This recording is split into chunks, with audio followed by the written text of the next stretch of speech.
रोजाना 5 वक्त पढ़ी जाने वाली नमाज में गलतियां बरसों तक जारी रहती हैं और सीख नहीं पाता बंदा।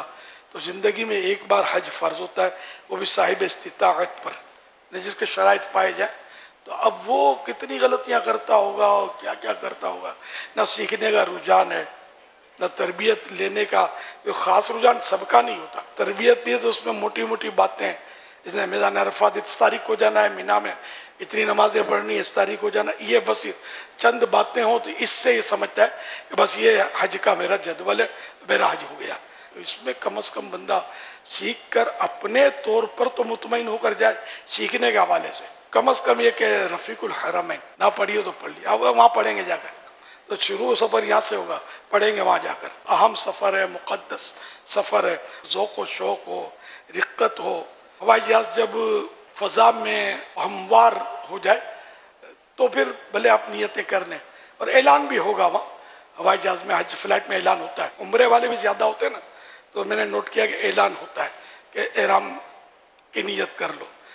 कपड़े एहराम के पहले से बांधने होंगे, चादरें लपेट लो। चादरें ज़रा वो अच्छी क्वालिटी होनी चाहिए कि जो मतलब ऐसी बारीक बारीक होती हैं कि बाज़ बार रानें चमक रही थी, दूसरा देखे तो गुनाहगार, और अपनी नमाज भी ना हो। अगर रान चमक रही है तो नमाज तो होगी नहीं ना, सत्र फ़र्ज है नमाज में छुपाना। तो ये हालत वहाँ भी होती है। फिर एहराम की चादर यूँ उतर जाती है तो नाफ के नीचे का हिस्सा कुछ खुला रह जाता है, ये भी दूसरों के सामने खोलना हराम होता है। और अपना भी अकेले में भी बिला ज़रूरत सित्र खोलना ये जायज़ नहीं है, ये भी गुनाह है। और फिर दूसरों को वहाँ नज़र करना ये भी गुनाह है। ये मसाइल भी हो रहे होते हैं, कहीं रानें खुली होती हैं, कहीं घुटने खुले होते हैं। तो ये सारा वह एहराम में होता है। काय को होता है एहराम में? अब प्रैक्टिस करो। ये पंजाब में, बांग्लादेश में, मुख्तलिफ इलाकों में तहबंद का रवाज है। कभी इनके घुटने आप नहीं देखेंगे, कभी रानें नहीं खुलेंगे। हमने उलमा को देखा है, मैं मुफ्ती वक़ारुद्दीन साहब रहमतुल्लाह अलैह को 100 बार देखा है तहबंद में। कभी मतलब तस्वुर भी नहीं है कि माज़अल्लाह को बेपर्दगी भी हो सकती है। तो ये क्या प्रैक्टिस करनी पड़ेगी। आप बोलोगे पहली बार जाकर वहां बांधेंगे, बोलेंगे यार एक सिरा यहाँ जा रहा है, एक छेड़ा वहां जा रहा है, और यार ये तो यूं तो अपने को तो आता नहीं है। चलने की प्रैक्टिस करें। पट्टा अगर बांधना है जिसमें कुछ बेल्ट में चीजें रखनी है तो वो भी जरा अच्छी क्वालिटी का हो। मैंने जो नोट किया वो नायलॉन के अच्छे होते हैं, रेगजिन वगैरह के टूट फूट जाते हैं। और यहाँ जो उभरा हुआ होता है ना, ये हिस्सा इसमें पासपोर्ट वगैरह रकम ये रह जाती है। और सामने होगा तो कटने का चांस कम होगा, पीछे होगा तो हो सकता है कोई, ये भी होता है, मतलब हो जाता है।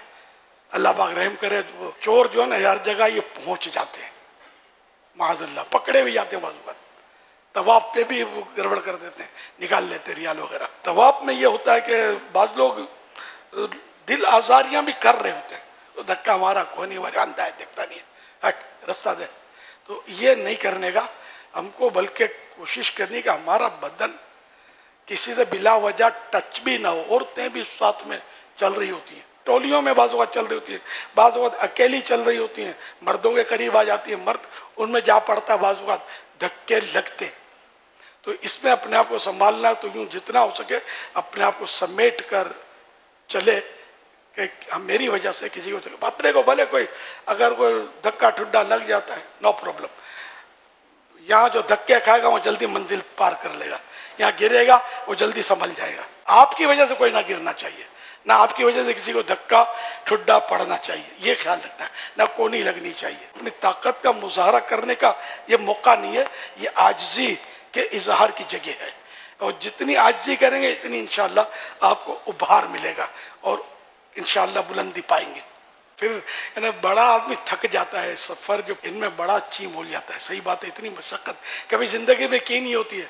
अब मस्जिद में जाते हैं तो फुर्र स्कूटर पर, 4 कदम पर मस्जिद है, 12 कदम पर तो कार, मीलों पहले वहाँ रास्ते रोक दिए जाते हैं। इसलिए यहाँ प्रैक्टिस होनी चाहिए पैदल चलने की, वरना वहाँ रोज़ाना कई किलोमीटर पैदल चलना पड़ता है। खुद मस्जिद नबी शरीफ, मस्जिदुल हराम शरीफ इतनी तोसी हो गई है कि मस्जिदुल हराम शरीफ में भी दाखिल होने के बाद काबा शरीफ की तरफ जाने के लिए आपको चलना पड़ेगा, और टाइम लगेगा उसमें। और घर ये नहीं कि आपने बराबर में घर है, मस्जिदुल हराम के बराबर में तो गरीबों का काम ही नहीं है। हम जैसे जो गरीब लोग होते हैं वो कहाँ का, हम तो जाके अजीजिया में जाके पड़ जाते थे। अजीजिया पता नहीं कितने मील दूर है, तो टैक्सी वगैरह में आना, मतलब दूर थोड़ा कुशादा जगह मिलती है और किराया भी कम होता है, लेकिन जाहिर है कि इसको भी सोचना पड़े उसको, ये कैसे करें।